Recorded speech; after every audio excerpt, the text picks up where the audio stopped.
escriptors i escriptores de Vull Escriure, benvinguts una setmana més. Comencem! Aquesta setmana, La Bella i la Bèstia. Abans de començar, una mica d'història. Al segle II després de Crist, hi havia un autor que es deia Luci Ptoleu, que va escriure un llibre anomenat Les Metamorfosis, també conegut amb el títol de l'Ase d'Or. A les Metamorfosis trobem el mite de Cupido i Psique. I per què us explico això? Doncs perquè aquest mite, el de Cupido i Psique, va ser el que va utilitzar l'autora francesa Villeneuve el 1740 per escriure La Bella i la Bèstia. Per tant, ara us explicaré la història de Cupido i Psique de Ptoleu.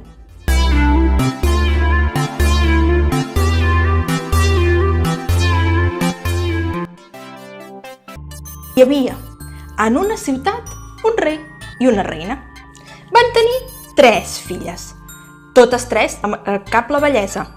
Entre les 3, però, destacava la més petita, Psique. Era tan extraordinària la seva bellesa, tan esclatant, que la pobresa del llenguatge humà no era capaç d'expressar-la ni lloar-la com es mereixia. En resum, molts ciutadans i forasters que s'aplegaven en apassionada concurrència, atrets per la fama d'aquella visió sublim, la veneraven amb mostres d'adoració religiosa talment com si fos la mateixa deessa Venus. Aquest desenfrenat traspàs dels sonors cap a una noia mortal encengué vivament els ànims de la deessa Venus autèntica, que, no podent contenir la ràbia, indignada veient els seus temples buits mentre els honors se'ls emportava la seva jove rival, demanà al seu fill, Cupido, que la vengés i castigués Psique fent-la enamorar d'un monstre, de l'home més lleig i vil que pogués existir. Cupido va accedir als precs de la seva mare, però en veure Psique en quedà tan captivat que girà el seu arc contra ell mateix. Quedà així totalment enamorat de la rival de la seva mare i, desitjant casar-s'hi, manà al vent Zèfir que s'emportés la jove al palau més vell que trobàs.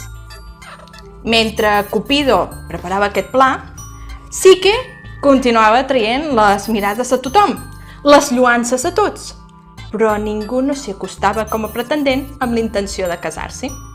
Les seves 2 germanes, que també, com hem dit, ja eren extraordinàriament belles, ja s'havien casat, però amb Psique no s'hi volia casar ningú, ja que la seva bellesa feia por als pretendents. El pare, sospitant alguna malvolença dels celestials i tement-se les ires, va consultar l'antiquíssim oracle del déu de Milet i demanar a la poderosa divinitat noces i marit per a la filla que ningú no volia.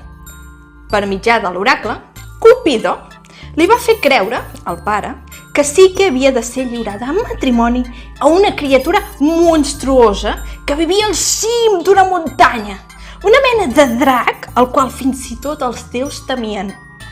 Li va dir exactament: col·loca la filla, o rei, en una roca al cim de la muntanya. No esperis un gendre nascut de nissaga mortal, sinó un monstre terrible, feroig i viperí que ho desgavella tot amb foc i ferro. Psique es va resignar al seu destí i, seguint les indicacions de l'oracle, es presentà el dia convingut al cim de la muntanya abrupta, demanant als ciutadans que la seguien que la deixessin i li permetessin afrontar tota sola el seu destí. Allà, Zèfir, el vent de l'oest, bufà dolçament, fent-li onejar el vol del vestit, n'inflà els plecs, l'aixecà a poc amb alenades tranquil·les i se l'endugué pausadament. Fent-la volar suaument, la transportà fins a un palau magnífic, tal com li havia demanat Cupido. Un palau tot d'or i marbre, solitari i apartat de la resta del món. Psique va entrar a les estances i es va sorprendre de trobar-les plenes de joies i ornaments. Va sentir unes veus que li deien que eren esclaves al seu servei i li ensenyaren el palau i l'acolliren. Al vespre, va notar una presència al seu costat era el marit de qui li havia parlat l'oracle. A les fosques, Cupido li va demanar de no encendre mai cap llum, perquè no volia que Psique sabés qui era, ja que les ales el feien inconfusible. I Psique, pensant que en realitat era el monstre de l'oracle que sentia vergonya a la seva lletjor, no va dir res. Cupido la visitava cada nit i feien l'amor apassionadament. Psique era feliç, però el seu marit la visitava només de nit, negant-se a ser vist, i sempre li responia que si intentava saber qui era el perdria per sempre. Psique va estar-se així unes quantes setmanes. De dia les veus l'acompanyaven pel palau i de nit rebia la visita del seu amant. Però tot i que era feliç, començà a enyorar la seva família i va plorar pel seu pare i per la seva mare que la devien creure morta. Va demanar permís al seu marit perquè la deixés tornar algun temps amb ells. Va haver de pregar i escoltar del seu marit els inconvenients i perills que representava aquella absència, però finalment sí que es va sortir amb la seva. El déu Zèfir la va transportar de retorn al cim de la muntanya d'on havia partit i des d'allà sí que tornà sense dificultat a casa seva. Li van fer una gran festa i les seves germanes, que eren casades lluny de casa dels seus pares, van venir a visitar-la. En veure la seva germana petita tan feliç i sentir-la explicar que el seu marit l'havia tractat bé, veient que havia portat regals de gran qualitat de part del seu espòs, van engelosir i van començar a posar dubtes a l'ànima de Psique. Li van dir que s'havia de desfer del seu marit, ja que era un monstre i que per això s'amagava en la foscor, que era un impostor que intentava abusar de la seva confiança i la seva innocència, que el verdader amor mai no s'amaga. Finalment, les germanes van convèncer Psique que amagués una llàntia a la seva cambra i amb la seva llum, quan el marit dormís, podria veure el seu aspecte i matar-lo clavant-li una daga. Psique tornà al palau del seu marit tal com havien quedat. A la nit, amb el dubte sembrat dins del cor, Psique es va sentir arrossegada per sentiments diversos. Quan el marit s'adormí, Psique agafà la llàntia per il·luminar l'estança i un punyal per si el seu espòs resultava ser un monstre. Però en atensar-hi llum no hi trobà cap monstre, sinó el més formós dels déus, Cupido en persona. Veié la cavallera daurada, amarada d'ambrosia, els flocs de cabells bellament enredats, que li cobrien el coll blanc com la llet i les galtes de porpra.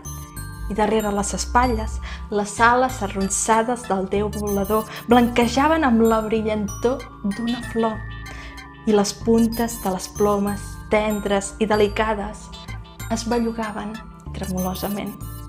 Al peu del llit descansaven l'arc, el boirac i les sagetes, armes benignes del benigne déu.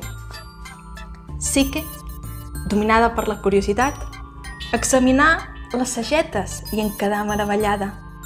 En tragué una del boirac i en voler-ne comprovar la finor de la punta, es punxà el polze. Així, sense saber-ho, Psique caigué per ella mateixa a les xarxes de l'amor. Llavors, encesa més i més pel desig de Cupido, inclinant-se apassionadament vers ell amb els llavis oberts, es precipità a cobrir-lo de besada sense reserva ni pudor, mirant de no interrompre-li el son. Però vet aquí que la llàntia llançà una espurna d'oli roent damunt l'espatlla del déu. En sentir la cremada, Cupido feu un salt i, adonant-se immediatament que el seu secret havia estat descobert, s'allunyà volant de les besades i els braços de la infelicíssima muller, decidit a no tornar mai més, tal com li havia promès. Psique s'aferrà amb totes dues mans a la cama dreta del déu, quan aquest ja s'enlairava, com un apèndix d'aquell viatge pels aires, disposada a seguir-la per les regions dels núvols, fins que, finalment, li mancaren les forces i caigué a terra. Llavors Cupido li digué: jo, desobeint les ordres de la meva mare Venus, que havia disposat per tu un home miserable i d'ínfima categoria, vaig fer el contrari i vaig volar cap a tu com a amant.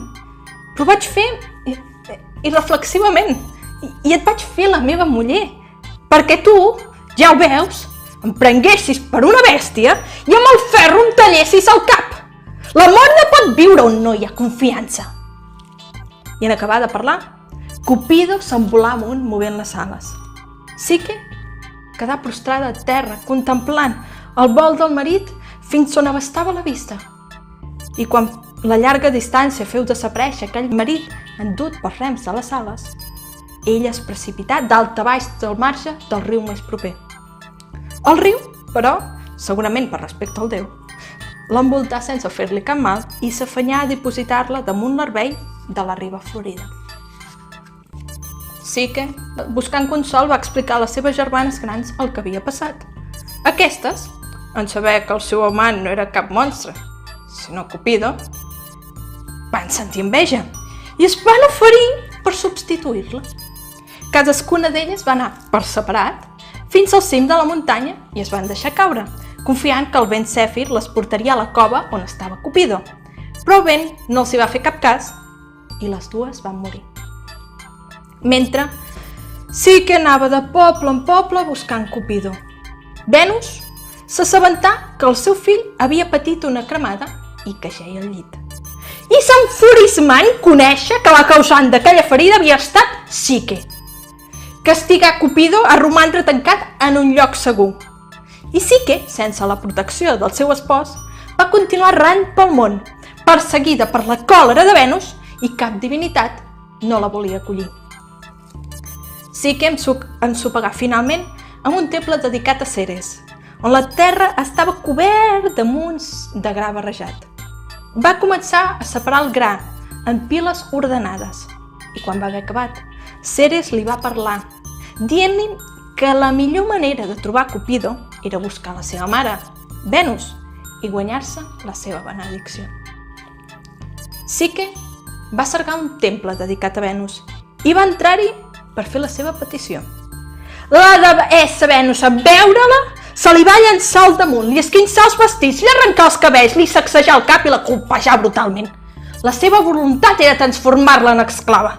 Li va assignar una tasca similar a la de temple de Ceres, però li va donar un termini impossible de complir.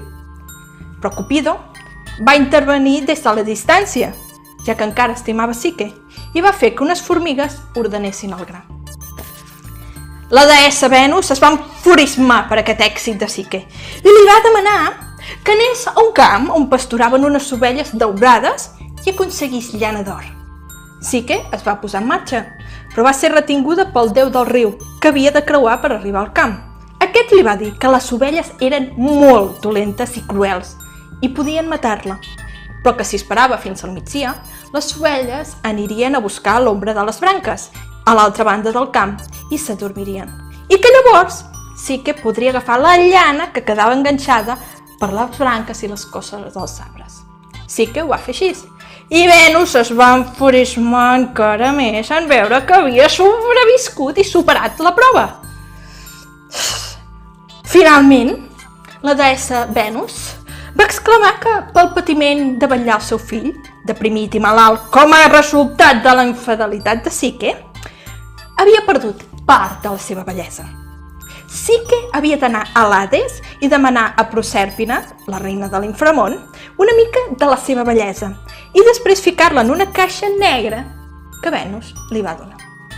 Psique va pujar a una torre per llançar-se dalt a baix, decidint que el camí més curt cap a l'inframón seria la mort. Però una veu la va aturar en l'últim moment, indicant-li una drecera que li permetria entrar i sortir encara en vida, a més de dir-li com superar la trobada amb el gos Cèrber, Caron i els altres perills d'aquest camí. Psique va fer el que li deia la veu. Va calmar Cèrber amb un pastís d'ordi i va pagar a Caron amb un òvul perquè la portés amb la seva barca a l'Hades. Durant el viatge va veure mans que sortien de l'aigua. Una veu li va dir que tirés un pastís d'ordi, però ella va refusar. Un cop a l'inframón, Prosèrpina va dir que de bon grat li donaria el que li demanava i li va donar un ungüent. Una vegada més, Psique va pagar Caron per tornar i li va donar l'altre pastís a Cèrber perquè li permetés sortir. Quan va ser fora de l'inframón, Psique va decidir obrir la caixa i prendre una mica de la bellesa en benefici propi, pensant que això faria que Cupido la tornés a estimar. A dins, però, hi havia un somni Stigi que la va aclaparar i va caure profundament adormida. Cupido, amb la cicatriu ja closa, es tornà a sentir fort i, no podent suportar més l'absència de la seva estimada Psique, s'esmunyí per una finestra altíssima de la cambra on el tenien reclòs i volà veloç al costat de la seva Psique. Va netejar el somni dels seus ulls i suplicar a Júpiter i Venus el seu permís per casar-se amb Psique. Júpiter, impressionat per les proeses de Psique, aplacà la còlera de Venus i convidà la jove a beure una copa d'ambrosia, el nèctar dels déus. Concedint-li la immortalitat, Venus va ballar en el casament del seu fill i al cap d'un temps, Psique i Cupido van tenir una filla a qui anomenaren Voluptas, plaer.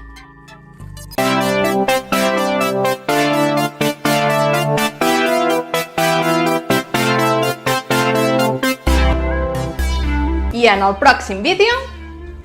La Ventafocs. Què sis?